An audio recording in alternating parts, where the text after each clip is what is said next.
want to talk about taxes, and the average Austin homeowner could pay nearly $1,000 more in taxes next year, and this is because of moves by several taxing entities. So here specifically is where your money is going, and this is from proposed and already approved tax rates. So this question goes to each of you. If you're leading a council trying to limit the impact to property owners, what would you be willing to cut from the budget and why? And we will start with Ms. Tovo. You do have 60 seconds to answer. Yeah, thank you. As a former mayor pro tem, former council member, I had an opportunity to work and to really do deep dives into the budget, and always took advantage of that to look for programs that I thought could be cut from the budget, with an awareness that, you know, to fund the needs of our growing city, we needed to make room for those opportunities, but also that we needed to lessen the impact on taxpayers' budget.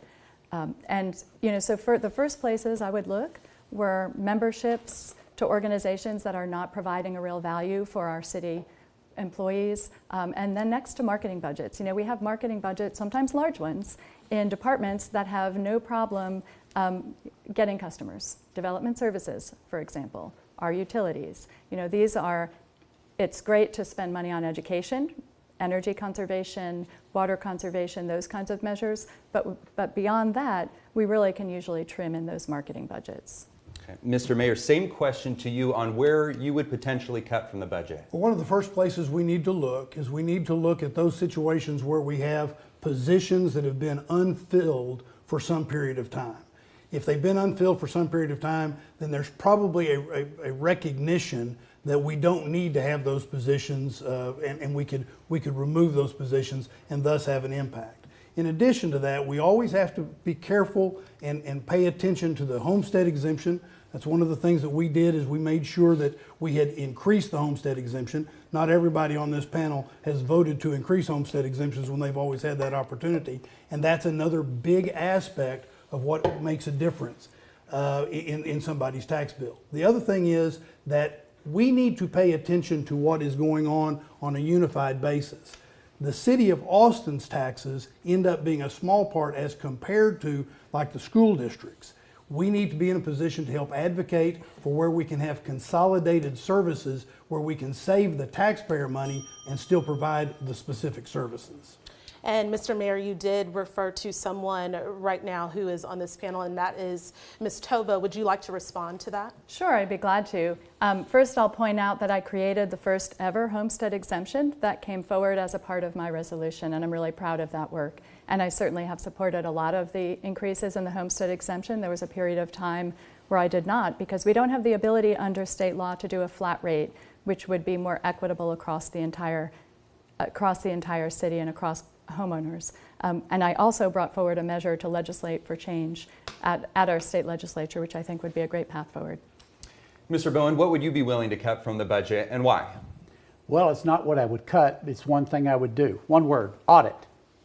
The whole city budget, all the departments, the whole thing. How can you find areas that need to be improved? How can you find areas where there may be some type of waste, unless you're able to go through a complete audit?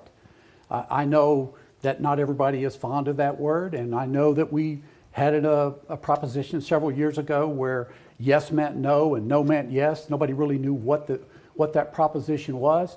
So the bottom line for me is, we don't know what's out there and we don't know where we're spending it. How can we make a decent cut, if anything? Where are the improvements we can do? And you've probably got people on the city staff right now that work in those areas that know exactly some of the areas that can be done. But it needs to be done over a 5-year period. Big department with smaller ones, the next year big department, smaller ones, and then take those lessons learned and move that on down. And Mr. Bowen, the city does already have an auditing department. Do you feel like they're not doing enough? They're primarily looking at some of the interior type stuff. I'm looking for something just like a major corporation has to do, that the shareholders vote on every year, if you own any type of shares, that says you're going to have some type of financial organization looking over the books. There's no reason why we can't do it here. And Mr. Greco, same question to you. What would you cut from the budget? You do have 60 seconds. Sure. First, I would end the sweetheart deals that major industrial users of utilities get.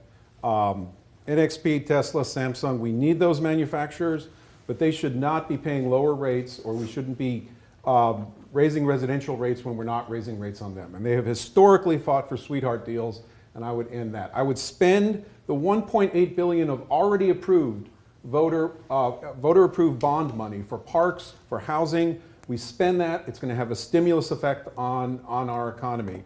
But we do need to support Proposition A, because that will affect our taxes, but it is an investment in our schools.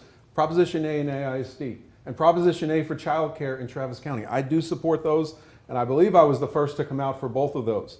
But again, no special deals for the biggest corporations in Austin, and if they get any tax incentives or public contracts, any public dollar, they need to pay living wages and good jobs. And Ms. Llanes Pulido, final question to you. I would also look at vacancies in our staff budget, but I also think we need to be more accountable when it comes to things like social service contracts. There are myriad community voices, task forces, and existing city recommendations that can help us to lower costs in many of the programs we provide, as well as homelessness spending. I think those dollars can be allocated to more effectively address the problem. I also think we can be much more responsible in our bond allocation. We have not actually issued half of the debt that's been approved, and there's a lot of accountability left for spending on the basic services and infrastructure that we need. I also would not use housing and zoning policies as the mayor has recently, since they have absolutely no affordability regulations, and they actually can lead to high speculation and higher land values, and this is the part of property taxes that homeowners cannot challenge.